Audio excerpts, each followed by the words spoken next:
Welcome to the Environmental Justice Lab. I'm Dr. Joseph. Thank you for watching me on Instagram. Just real quick, I just recorded the episode talking about the war in Gaza and what's going on environmentally in the Strip. And I want to share a word with you that I think can help us understand what's going on. A simple word that I think will carry a lot of the conversations when it comes to the environmental impact of the war that's currently going on in Gaza. And that word is simply ecocide. Ecocide. Have you heard that word before? I didn't until like an hour or two ago. Ecocide. It's a great word, by the way. It's a great word to describe what's going on. Um, the definition. I have a definition here. Let me read it to you. Um, this is from the Independent Expert Panel on Ecocide. They define ecocide as the unlawful or wanton acts committed with knowledge that there is a substantial likelihood of severe and either widespread or long term damage to the environment being caused by those acts. That's ecocide. And so I think it's pretty easy to say that we have an ecocide happening in Gaza. I think we can just say it with no problem. No problem at all. Let's think about it. Okay, illegal, unlawful, or wanton acts. Unlawful, you could argue it's a war. You're fighting a war, you're bombing because you bomb in wars. Maybe it's not unlawful. But wanton is absolutely wanton. Wanton just means that you just don't care about the impact. You just are not concerned about what's going to happen based on your actions. And that's clearly the case. They're not worried at all about the damage or destruction that they're doing. Not at all. They have their own objectives, their own military goals. The Israeli government has them, and the rest of the stuff, not even worried about it.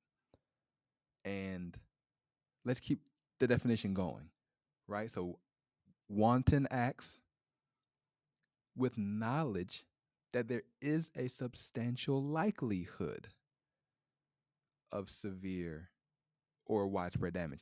Not that you know for a fact that there will be, but that you believe that there could be. Now, anybody with any sense would know that dropping tons and tons of bombs will cause it environmental damage. Like nobody's really. We know it will. You know it will. I know it will. There's no problem to know that that's what's going to happen. And you keep bombing and bombing and bombing and bombing and bombing and bombing and bombing. Of course, environmental damage. It's not the only thing that's being damaged, but the environment, of course, you knew that was going to happen, but you didn't care. It was wanton. Now, here's the key phrase: severe and either. This is either widespread or long-term damage to the environment.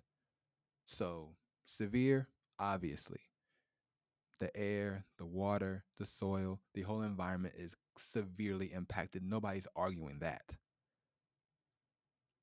And so it's severe, and can we say it's widespread? Well, maybe, right? Because it's a small little piece of land. So, how widespread is that destruction?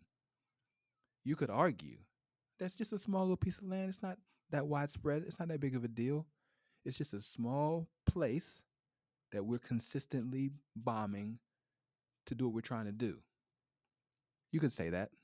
And I'm sure people give you the benefit of the doubt because it's not a whole full country. It's not like you're going from hundreds and hundreds of miles doing this. It's a small strip. Okay. Maybe it's not widespread in terms of area and geography. But long term, oh, it's long term. That water that you're contaminating won't get clean for a long time. The air, it won't be breathable for a long time. The sewage system and the way you handle sewage and waste, all the debris, all the trash, That's long-term damage. There's no way around that. Severe and long-term. The environment in the Gaza Strip, I don't know if it will ever recover from this assault. I don't think it will. I hope it does. I hope that one day the bombing stops, the borders open up, aid comes in, people come in and rebuild and move this area forward.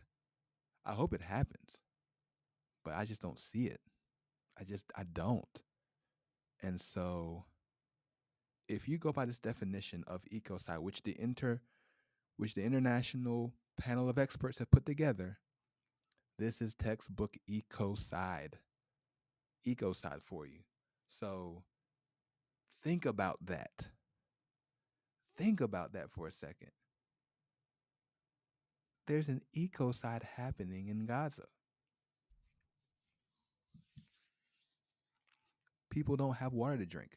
They don't have food to eat. They don't have medical care. They don't have anything they need. And disease is spreading and death is spreading, not just from actual impacts from the war itself, but just from the living conditions being so poor, being so awful and uninhabitable.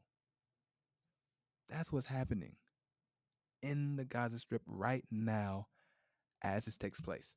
And the UN, they're going to investigate. They're investigating right now. They're going to get more details, more information. I'm going to be reading that report when it comes out because I want to know the full extent of the ecocide that has occurred in Gaza. I want to know. And so that's it. That's all I want to talk about. Listen to the podcast. It's going to be up soon. It it really breaks my heart to think about all that's been going on and all of the damage, all of the death, all the destruction that's been happening in Gaza. And it saddens me to know that it's a direct result of the specific way that the Israeli government chose to conduct this war. They could have done things differently. They're very sophisticated, very well funded and supported, and very well trained. They're one of the best armies in the world. They didn't have to do it this way. It didn't have to be like this. No matter what you think about how they should have responded to attack on them, it didn't have to be like this. There are other ways to attempt to fulfill your military objectives than completely decimating the entire strip with its population and completely rendering the whole area uninhabitable. There had to be a different way. And that's what's happening. So, look,